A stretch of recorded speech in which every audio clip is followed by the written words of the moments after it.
What? A second leads. Kaganda ko naman. Wait lang naman. Di ba nga po, Miss Rufa? Guys, hindi lang dalawa ang Yay!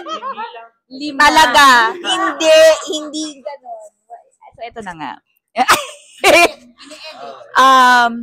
Pakiramdam ko po kasi, lahat po ng characters, hindi lang po yung love angle or yung love interests. Marami po talagang layers. So, I don't think there will be a second lead syndrome because everybody has their strengths in terms of their characters. Lahat may pinaglalaban, hindi ba? So, I guess, magkakatalo na lang yan sa feedback ng audience, ganyan. Pero feeling ko everyone will root for each and every one of us. Ganyan.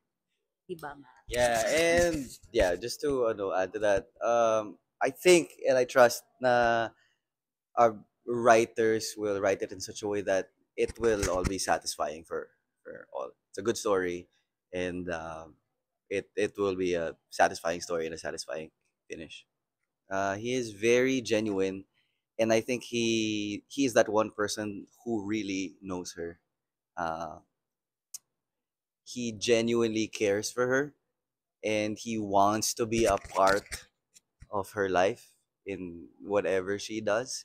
And gagawin niya lahat. He will do anything to protect her and to make sure that she's taken care of. Ano nakalimutan ko? Oh, young policeman, pero torpe. Correct, yun lang yung problem niya. Hindi niya masabi sa kanya. Hindi niya kayang sabihin. Oh, yes. Yeah, very Pinoy, very Pinoy. Tama.